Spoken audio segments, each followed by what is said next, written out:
আমি ওরকম ভাবে নেগেটিভ ভাবে বলিনি যে রাগ করে, যদি সে কোনো আর্টিস্টের দ্বারা অ্যাক্টিং হচ্ছে না কিংবা সেই ক্যারেক্টারটাকে গ্রিপ করতে পারছে না, তখন তো বকা দেওয়াটা আসলে এটা স্বাভাবিক। আর শুধু শুধু মাসালে একটা উত্তর দিয়ে দেই। সবথেকে বেশি রাগ আমার কাছে বলে সাংবাদিকদের, কেন জানেন?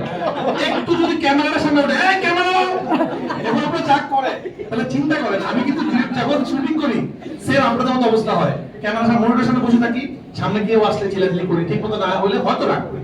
যদি আমি একটু ব্যাপার, that's a very good example. আমার কাছে তো মনে হয় সবথেকে রাগই হলো যে আমাদের সাংবাদিক ভাইরা ক্যামেরা কন্ট্রোলার। হ্যাঁ, কিছু করার নেই আসলে। করার নেই এমন কিছু করার নেই, সবার এটা দায়িত্ব। কিন্তু প্রতিটা প্রেস কনফারেন্সে একটা জিনিস কম, সামনে কিছু লোক চলে আসবে, এদেরকে বসানোর জন্য পিছনের লোকটা চিল্লাচিল্লি করবে। তো সেম আমরা একই ফ্যামিলি ভাই, একই রক্ত, আমার রাগ তো থাকবে। মুশফিক ভাই, এই ওয়েব সিরিজটা দর্শক কবে দেখতে পাবে? কোথায় আপনি? কার কাছে? মুশফিক ভাই, আচ্ছা, কার কাছে বসবো? কিন্তু বললোই যে আমরা নভেম্বরের এন্ডে এটা রিলিজ করতে চাই। এর মধ্যে ক্যারেক্টার রিভিল করব সবার, এবং তখন আসতে জানতে পারবেন। Thank you. রুবেকে আমি আসলে সবসময় চাচ্ছিলাম রুবের সাথে কাজ করার। তো এইখানে যেইভাবে আমরা সিনেমাটা বানাচ্ছি, সিরিজটা বানাচ্ছি, আমরা সিনেমা বলে ফেলছি, কারণ এটাও আমার একটা সিনেমা, বাট পার্ট পার্টে আসবে আসলে। তো রুবে আমার কাছে একদম ড্রিম ছিল রুবের সাথে কাজ করার। ক্যারেক্টারটা যখন আমরা ভাবলাম, তখন আমি মুশফিক বললাম ভাই রুবেল ভাই বলে ভালো হয়, মুশফিক বললো খুব ভালো হয়। আমি বললাম আমি তোমাকে ডিরেক্ট অ্যাপ্রোচ করতে পারবো না, আমি আপনি সহজ চলেন রুবেলের বাসায় যাই, আপনার সাথে কথা বলি।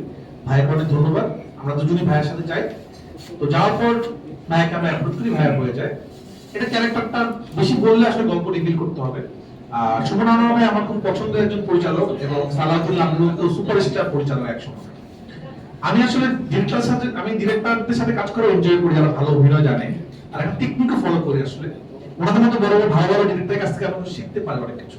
কারণ আমরা অনেক টেকনোলজি পাই এখন অনেক কিছু আমরা বুঝতে পারি, আমরা অনেক বেশি লাকি। তারা যে সময় আসলে নাটক নির্মাণ করতো বা ধারাবাহিক নাটক নির্মাণ করতো, তারা অনেক চ্যালেঞ্জের মধ্যে দিয়ে করতো। তখন শুধু টেলিভিশন ছিল, ওটিটি ছিল না। তো তারা ওই সময় যেরকম করে নিজেদের কাজ উপস্থাপনা করতো, এটা আমরা আসলে এখন পারবো না। এবং সময় ডিরেক্টররাও সেম 35 শুট করতো। তো সালাউদ্দিন আবলু একজন আর কেউ হতে পারবে না। উনি যে সময় যে কজন আর্টিস্ট বাংলাদেশে দিচ্ছে, আমাদের এখন বাংলাদেশে অনেক বড় সুপারস্টার কিন্তু ওনার নাটক থেকে আসছে। তো ওনার সাথে কাজ করে আমি অনেক এনজয় করি, অনেক শিখতে পারি ওনার কাছ থেকে। এবং আমার কাছে মনে হয় উনি যে অনেক ভালো অভিনেতা, সেটা যেন মানুষকে আসলে পৌঁছতে পারে। সুমন আনোয়ার ভাই হোক, লাবলু ভাই হোক, বা যে হোক। আর আমি সবসময় একটা জিনিস দেখবেন, আমি অভিনেতাদের সাথে কাজ করে পছন্দ করি। অভিনেত্রী যারা অভিনয়টা জানে, সে হতে পারে থিয়েটার, হতে পারে সিনেমা। আমার কাছে মনে হয় অভিনেতারাই সবকিছু পারে, অভিনেত্রী।